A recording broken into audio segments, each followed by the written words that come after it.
And it was really tough because the focus for people really, honestly, was staying alive. It wasn't necessarily about prosperity, generational wealth, all the things that you kind of hear young folks talk about now, which is fantastic. In part because life expectancy was short. Life was brutal.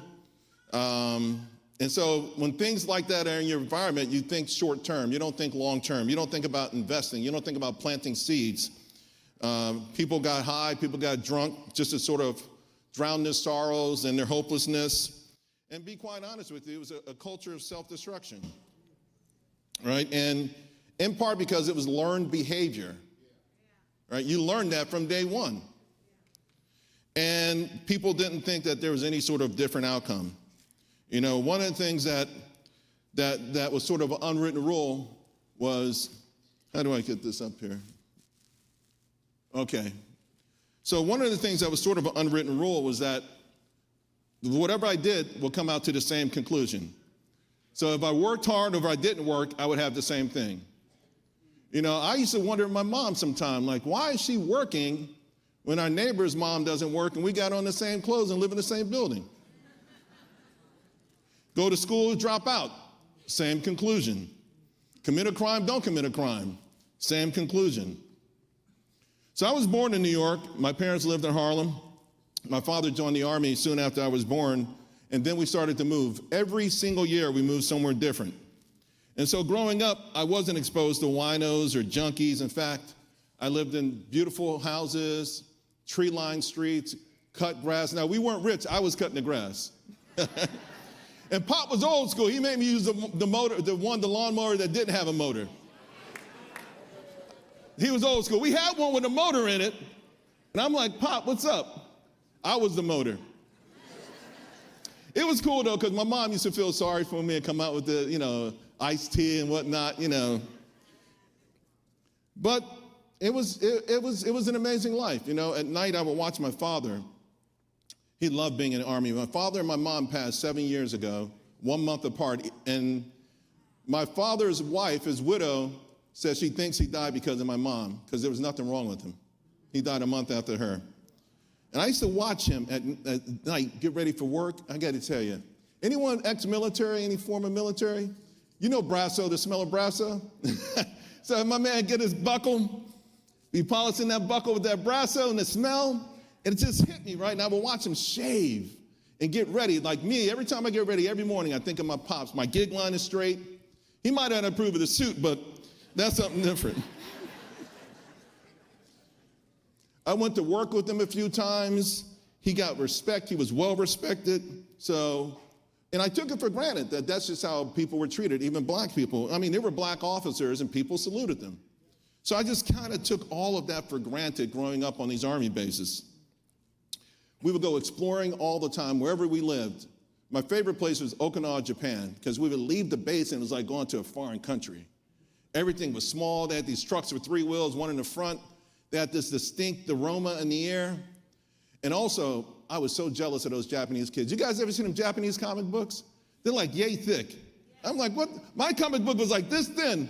I'm like, that's a comic book? Oh man, I was so jealous of those Japanese kids. I used to watch Japanese cartoons, Ultraman and all that stuff. Bottom line is it was really a beautiful life. In some ways it was, I wouldn't say a mirage per se. It was sort of an oasis though, because the 60s and early 70s was a time of turmoil we know for this country in general. And I used to watch TV and the characters I would see on there, I believed I could be any of these people. So where do I put? Right here. So whether it was a spy, whether it was a scientist, whether it was a cowboy, by the way, the rifleman, that's my man, huh? Huh? The rifleman? He was no joke. I saw him punch a 16-year-old kid in the mouth because he did the wrong thing. Like, oh man, the rifleman. But the thing is, I always dreamed, I never said, well, I can't be that because these are white characters. I just thought I could be it. I thought I could be James Bond. I thought I could be a scientist, And tell you how kind of weird I was. One Christmas, I wanted a desk for Christmas. Another Christmas, I wanted a chemistry set with the microscope. So I was 12 years old, my parents split up, and I came home from school one day and my mom said, we're leaving. We lived in Fort Lee, Virginia, 2-story house. It was beautiful. We had the staircase like the Brady Bunch. All right. I had my own room. My brother shared a huge room. We had a guest room. Only thing rough is that grass. There's a lot of grass, I'm gonna tell you right now. So we all 4 of us got on a bus and went from Fort Lee, Virginia to Harlem. This one, Harlem, was the most dangerous, poorest congressional district in America.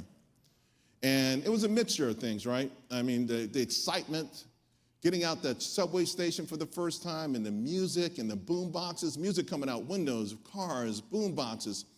We went down the hill. I saw these girls double jump, right? The double Dutch rope. I was like, man, I've never seen anything like this. And we lived all over the world, right? So that spirit hit me initially. And then the poverty and the despair. I mean, I didn't, growing up the way we grew up, we have a fight. I had maybe 3 or 4 fights my whole life up until that point. And they always were done in about 2 minutes, and we would plan 5 minutes later. I didn't know these fights were to the death. I'm like, huh? And I fought a kid so long, one time I forgot why we were fighting. I was like, my man, you know why we fighting? No. We took a lunch break, so let's go upstairs and grab a sandwich. I'll meet you in about an hour. Them fights in Harlem, we ain't play. I was like, okay, woo. It was rough. It was rough, I'm gonna tell you right now. Speaking of Christmas gifts, and so my first year there, we had nothing, right? We were really, really destitute. So I told my mom I wanted a briefcase. But I didn't expect to get it. I said, if you could get it, fine. So my mom, not only did she get me a briefcase, but when I opened it, I had a bonus gift of a calculator. My best Christmas ever. So Christmas break is over, I go to school, I take my briefcase. Oh man, they tore my briefcase up. Woo! I came back to homeroom like, oh my goodness. So I'm like, I gotta get out of here. I ain't built for this. I'm walking around like a little white kid. Hey, how's it going, Bobby? Every day, ping, ping, ping. Woo.